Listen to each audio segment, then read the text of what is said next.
Guarantee ಯುವ ನಿಧಿಗೆ ಇಂದು ಚಾಲನೆ ಸಿಗ್ತಾ ಇದೆ. ಯುವ ನಿಧಿಗೆ ಚಾಲನೆಯನ್ನ ನೀಡಲಿದ್ದಾರೆ ಸಿಎಂ ಸಿದ್ದರಾಮಯ್ಯ ಅವರು. ಕಾಂಗ್ರೆಸ್ನ 5ನೇ ಗ್ಯಾರಂಟಿ ಯುವ ನಿಧಿಗೆ ಇವತ್ತು ಚಾಲನೆ. ಈಗಾಗಲೇ 4 ಗ್ಯಾರಂಟಿಗಳಿಗೆ ಚಾಲನೆ ಸಿಕ್ಕಿದೆ. ಈಗ 5ನೇ ಗ್ಯಾರಂಟಿಗೆ ಚಾಲನೆಯನ್ನ ನೀಡಲಿದ್ದಾರೆ ಸಿಎಂ ಸಿದ್ದರಾಮಯ್ಯ. ಯುವ ನಿಧಿ ಯೋಜನೆಗೆ ಇಂದಿನಿಂದ ನೋಂದಣಿ ಆರಂಭ ಆಗತ್ತೆ. ಚಾಲನೆ ಸಿಗ್ತಾ ಇದ್ದಂತೆ ನೋಂದಣಿ ಆರಂಭ ಆಗತ್ತೆ. ವಿಧಾನಸೌಧದ ಬ್ಯಾಂಕ್ವೆಟ್ ಹಾಲ್ನಲ್ಲಿ ಯೋಜನೆಗೆ ಚಾಲನೆಯನ್ನ ನೀಡಲಿದ್ದಾರೆ ಸಿಎಂ ಸಿದ್ದರಾಮಯ್ಯ. ನಿರುದ್ಯೋಗಿ ಪದವೀಧರರ ಖಾತೆಗೆ ಹಣ ಹಾಕುವಂತಹ ಯೋಜನೆ ಇದು. ಕಾಂಗ್ರೆಸ್ನ 5 ಗ್ಯಾರಂಟಿಗಳಲ್ಲಿ 5ನೇ ಗ್ಯಾರಂಟಿ ಇದು. ಯುವ ನಿಧಿ ಯೋಜನೆಗೆ ಇವತ್ತು ಚಾಲನೆಯನ್ನ ನೀಡಲಾಗುತ್ತೆ.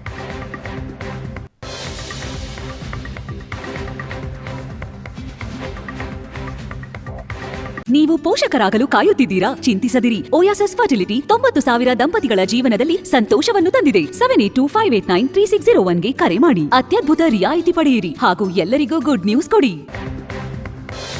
ಹಾಗಾದ್ರೆ ಯುವ ನಿಧಿ ಗ್ಯಾರಂಟಿ ಅಂದ್ರೆ ಏನು?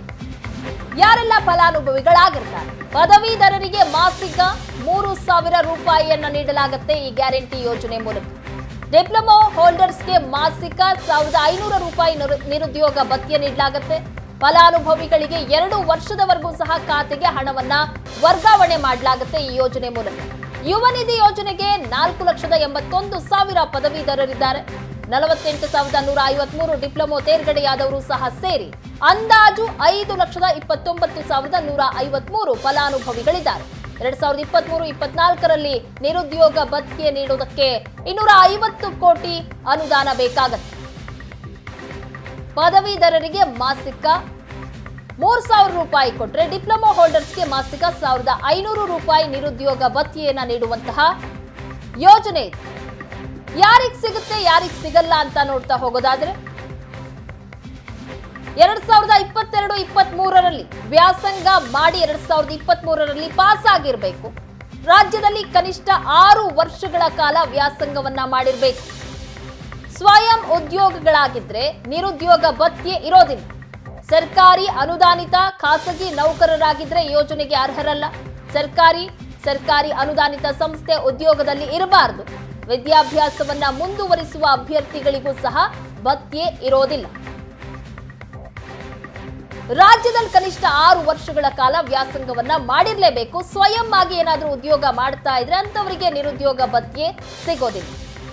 ಸರ್ಕಾರಿ ಅನುದಾನಿತ ಖಾಸಗಿ ನೌಕರರಾಗಿದ್ರೂ ಸಹ ಯೋಜನೆಗೆ ಅರ್ಹರಿರೋದಿಲ್ಲ. ವಿದ್ಯಾಭ್ಯಾಸವನ್ನು ಯಾರಾದರೂ ಮುಂದುವರಿಸ್ತಾ ಇದ್ರೆ ಅಂತಹ ಅಭ್ಯರ್ಥಿಗಳಿಗೂ ಸಹ ಭತ್ಯೆ ಇರೋದಿಲ್ಲ.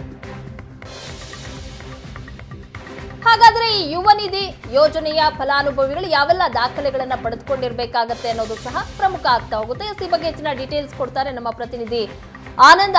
ಈಗ ಕಾಂಗ್ರೆಸ್ನ 5ನೇ ಗ್ಯಾರಂಟಿಗೆ ಇವತ್ತು ಚಾಲನೆ ಸಿಗ್ತಾ ಇದೆ. ಯಾವ ರೀತಿಯಾದಂತಹ ಸಿದ್ಧತೆ ಆಗಿದೆ? ಎಷ್ಟೊತ್ತಿಗೆ ಚಾಲನೆ ಸಿಗುತ್ತೆ ಸಿಎಂ ಅವರಿಂದ?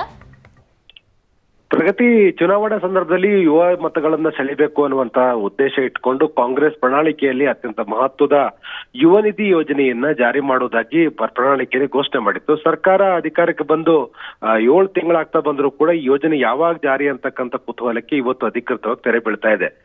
ಯುವ ಜನರನ್ನ ದೃಷ್ಟಿಯಲ್ಲಿ ಇಟ್ಕೊಂಡು, ಅದರಲ್ಲೂ ಮುಖ್ಯವಾಗಿ ನಿರುದ್ಯೋಗಿಗಳನ್ನ ದೃಷ್ಟಿಯಲ್ಲಿ ಇಟ್ಕೊಂಡು ಜಾರಿ ಮಾಡ್ತಾ ಇರುವಂತಹ ಯುವ ನಿಧಿ ಯೋಜನೆ ಅಧಿಕೃತವಾಗಿ ಬೆಳಿಗ್ಗೆ 11 ಗಂಟೆಗೆ ಮುಖ್ಯಮಂತ್ರಿ ಸಿದ್ದರಾಮಯ್ಯರು ಅದಕ್ಕೆ ಚಾಲನೆ ಕೊಡ್ತಾ ಇದ್ದಾರೆ. ಈ ಒಂದು ಯೋಜನೆ ಮೂಲಕ ಪ್ರತಿ ತಿಂಗಳು ನಿರುದ್ಯೋಗಿ ಭತ್ಯೆ ಕೊಡ್ತಕ್ಕಂಥದ್ದು ಯೋಜನೆಯ ಪ್ರಮುಖ ಉದ್ದೇಶ ಆಗಿದ್ದು. ಅದಕ್ಕಾಗಿ ಪದವೀಧರರಿಗೆ 3,000 ರೂಪಾಯಿ ಮತ್ತು ಡಿಪ್ಲೊಮಾ ಪದವೀಧರರಿಗೆ 1,500 ರೂಪಾಯಿ ಕೊಡುವಂತ ಒಂದು ಯೋಜನೆ ಇದಾಗಿದೆ.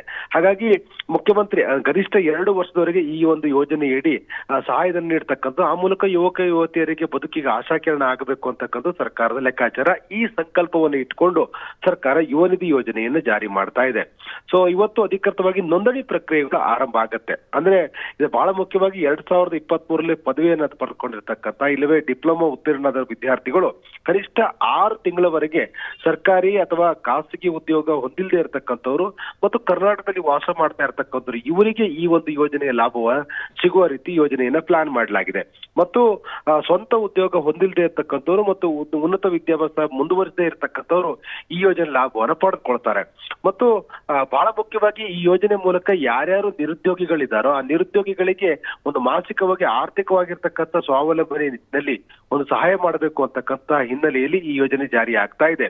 ಮುಖ್ಯವಾಗಿ ಇದನ್ನ ಕೌಶಲಾಭಿವೃದ್ಧಿ ಇಲಾಖೆಯ ಮೂಲಕ ಜಾರಿ ಮಾಡ್ತಾ ಇರುವಂತ ಕಾರಣಕ್ಕಾಗಿ ಯಾರ್ಯಾರು ನಿರುದ್ಯೋಗಿಗಳಿದ್ದಾರೋ, ಯಾರಿಗೆ ಈ ಒಂದು ಸಹಾಯ ಅಗತ್ಯ ಇರುತ್ತೋ ಅವರೆಲ್ಲರೂ ಕೂಡ ನೋಂದಣಿಯನ್ನು ಮಾಡಿಸ್ಕೋಬೇಕಾಗತ್ತೆ. ಆ ನೋಂದಣಿ ಪ್ರಕ್ರಿಯೆಗೆ ಅಧಿಕೃತವಾಗಿ ಇವತ್ತು ಮುಖ್ಯಮಂತ್ರಿಗಳು ಚಾಲನೆ ನೀಡ್ತಾರೆ. ಇವತ್ತಿಂದ ಈ ನೋಂದಣಿ ಪ್ರಕ್ರಿಯೆ ಆರಂಭ ಆದ ನಂತರ ಸರ್ಕಾರ ಬರೋಬ್ಬರಿ 250 ಕೋಟಿ ರೂಪಾಯಿಗಳ ವೆಚ್ಚದಲ್ಲಿ ಯೋಜನೆ ಜಾರಿ ಮಾಡ್ತಾ ಇರುವಂತಹ ಹಿನ್ನೆಲೆಯಲ್ಲಿ ನೇರವಾಗಿ ಯಾರು ನಿರುದ್ಯೋಗಿಗಳಿದಾರ ಅವರ ಖಾತೆಗಳಿಗೆ ಹಣ ಹಾಕ್ತಕ್ಕಂಥ ಯೋಜನೆ ಇದಾಗಿದೆ. ಹಾಗಾಗಿ ಯುವಜನರ ದೃಷ್ಟಿಯಲ್ಲಿ ಇಟ್ಕೊಂಡು ಕಳೆದ ವಿಧಾನಸಭಾ ಚುನಾವಣೆಯಲ್ಲಿ ಘೋಷಣೆ ಮಾಡಿದಂತ ಏನು ಯುವ ನಿಧಿ ಇದೆ, ಇದು ಮುಂಬರ್ತಕ್ಕಂಥ ಲೋಕಸಭಾ ಚುನಾವಣೆಯಲ್ಲೂ ಕೂಡ ಒಂದು ಮತಗಳ ಕ್ರೋಢೀಕರಣದ ಲೆಕ್ಕಾಚಾರದಲ್ಲಿ ಬಹಳ ಪ್ರಮುಖವಾಗಿರುವಂತಹ ಪಾತ್ರ ವಹಿಸಬಹುದು ಅನ್ನುವಂಥ ಲೆಕ್ಕಾಚಾರವೂ ಕೂಡ ಇದರ ಹಿಂದಿದೆ. ಆ ಕಾರಣಕ್ಕಾಗಿ ಈ ಯೋಜನೆಗೆ ಒಂದು ಯುವ ನಿಧಿ ನೋಂದಣಿ ಪ್ರಕ್ರಿಯೆಗೆ ಅಧಿಕೃತವಾಗಿ ಇಂದಿನಿಂದ ಚಾಲನೆ ದೊರೀತಾ ಇದೆ. ಥ್ಯಾಂಕ್ ಯು ಆನಂದ್, ನಿಮ್ಮೆಲ್ಲ ಮಾಹಿತಿಗಾಗಿ.